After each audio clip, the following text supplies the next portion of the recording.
और बड़ी खबर महाराष्ट्र से, जहां जालना में आज भी हालात गंभीर है। आज भी कई इलाकों में तोड़फोड़ और आगजनी हुई है। जालना में हिंसा के बीच TV9 की ग्राउंड रिपोर्ट भी देखिए। तो ग्राउंड रिपोर्ट आपको दिखाएं उससे पहले महाराष्ट्र के जालना में हिंसा के दौरान मीडिया कर्मियों पर भी हमला किए जाने की जानकारी सामने आई। हमारे संवाददाता राजीव सिंह की ग्राउंड रिपोर्ट देखिए। से मीडिया को भी निशाना बनाया जा रहा। तस्वीर आपको दिखाते हैं। आप देखिए, ये एक निजी चैनल के कैमरामैन हैं, उनके कैमरे को किस तरह से नुकसान पहुंचाया गया। आप देखिए, एक एक टुकड़े जो हैं यहाँ पर आपको नजर आएंगे कैमरे के, पूरी तरह से तोड़ दिया गया है। कैमरामैन के साथ में भी मारपीट की गई है और यहाँ पर कैमरे को नुकसान पहुंचाया गया है। TV9 भारतवर्ष की टीम पर भी इसी तरह से हमला करने की कोशिश की गई, कैमरे को नुकसान पहुंचाया गया। इसके अलावा कैमरामैन के साथ में TV9 के मारपीट भी की गई। जाहिर बात है कि जिस तरह से यहाँ पर लगातार हिंसा हो रही है, वो कहीं ना कहीं अपने आप में एक सवाल खड़ा करता है, क्योंकि जिस तरह के सुरक्षा इंतजाम करने की बात की जा रही है उसको लेकर अब सवाल खड़े हो रहे हैं। क्योंकि लगातार लोगों की भीड़ सड़क पर आती है, पत्थर फेंकती है, लोगों को टारगेट करती है, मीडिया को पत्थर बरसाती है, मीडिया पर्सन को अपने साथ लेकर चले जाते हैं, उसके साथ में मारपीट करते हैं, कैमरा तोड़ देते हैं। जाहिर बात है स्थिति इस वक्त जालना की बेहद गंभीर बनी हुई है। कैमरा पर्सन सुभाषिष दाम के साथ राजीव सिंह, TV9 भारतवर्ष। रिपोर्ट ये भी है कि पुलिस ने जालना में धरना दे रहे प्रदर्शनकारियों पर हमला करने का आरोप उन पर लगा है, जिसमें पुलिस की कई गाड़ियों को भी आग लगा दी गई है। देखिए TV9 संवाददाता राजीव सिंह की यह अगली रिपोर्ट। जालना जिले के अंबड़ तालुका में जिस तरह से 4 दिन से धरना प्रदर्शन कर रहे लोगों पर पुलिस ने लाठीचार्ज किया, उसके बाद लोग कहीं ना कहीं नाराज हुए और उसके बाद में एक हिंसक प्रदर्शन किया गया, कई बसों को आग लगाया गया। इसके अलावा पुलिस की भी गाड़ियां जलाई गई। एक तस्वीर आपको दिखाते हैं, ये देखिए पुलिस की स्कॉर्पियो है। इसे कुछ लोग जो कि पुलिस के लाठीचार्ज से नाराज हैं, ऐसा बताया जा रहा है कि उन्होंने इसको आग लगाई और गाड़ी देखिए किस तरह से रोड से यहाँ पर एक खाई में गिरी हुई है और पूरी तरह से जलकर खाक हो गई है।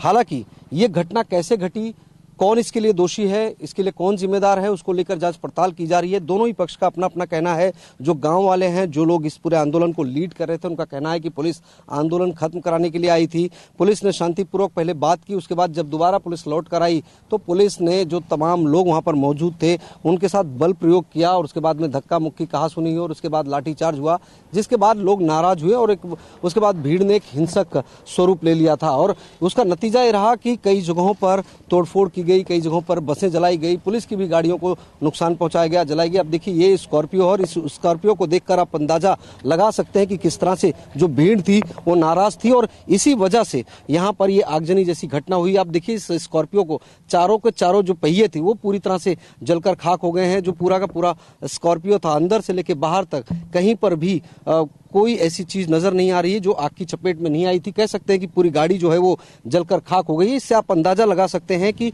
जिस वक्त घटना घटी थी उस वक्त लोगों के अंदर किस तरह से नाराजगी थी। कैमरा पर्सन सुभाषिष दाम के साथ राजीव सिंह, TV9 भारतवर्ष, जालना। प्रदर्शनकारियों ने TV9 को बताया कि पुलिस ने अचानक शांतिपूर्ण तरीके से धरना दे रहे उनके साथियों पर लाठीचार्ज किया, जिसके बाद उन्होंने भी पुलिस पर हमला किया।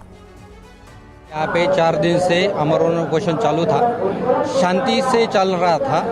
हमारी जो मांगनी थी OBC में हमें सबमिट करो, उसके वजह से ये अमर उपोषण चल रहा था। और पूरे शांति से आप देखिए पूरा गांव जाके लगभग 3000 लोगों की लोक संख्या यहाँ पे है। लगभग यहाँ पे 1000 लोग थे, छोटे छोटे बच्चे थे, आबाल वृद्ध महिलाएं थी और सबके सब यहाँ पे भजन कीर्तन चल रहा था और शांति से अमर उपोषण चल रहा था। लेकिन दोपहर के 2 बजे से शासन के जो पुलिस कर्मचारी थे उन्होंने लगभग 1000 पुलिस कर्मचारी यहाँ पे तैनात किए। उनका प्लानिंग शायद कल दोपहर से चल रहा था, हमारे जरंगे पाटिल को उठाने का और ये आंदोलन को उद्ध्वस्त करने का, क्योंकि ये महाराष्ट्र सरकार ये आंदोलन देख के घबराई थी। हमारे जो गृह मंत्री है उन्होंने शायद ये आदेश दिया कि इस आंदोलन को उद्ध्वस्त कर दिया जाए। ये करने के बाद ये लोग भाग जाएंगे। इसके वजह से उन्होंने क्या किया, सबसे पहले जो कार्यक्रम चल रहा था भजन कीर्तन, सब शांति से बैठे वाले थे, कोई किसी से बात नहीं कर रहा था, हमारा काम चल रहा था उपोषण का। लेकिन पुलिस वालों ने अचानक से अटैक कर दिया। सबसे पहले अश्रुधूर जो होता है वो छोड़ दिया, बौछारी गोलियों की बौछारें कर दी, लाठीचार्ज कर दिया, बूढ़े औरतों के हाथ टूट गए, छोटे बच्चों के अंदर छर्रे घुस गए। अभी ये इतना अमानुष अत्याचार ये सरकार कर सकती है।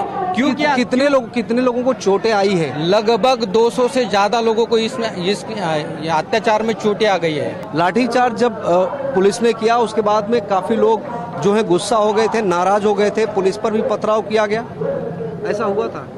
हाँ, मराठा बांधव तो गुस्सा हो गए, लेकिन पुलिस बांधव ने हमारे माता भगिनी पर लाठीचार्ज शुरू किया। पहले महिलाओं पर लाठीचार्ज? महिला पर लाठीचार्ज किया उन्होंने, फिर मराठा बांधव आक्रोश हो गए। उन्होंने डायरेक्ट कुछ भी बात नहीं किया हमारे साथ।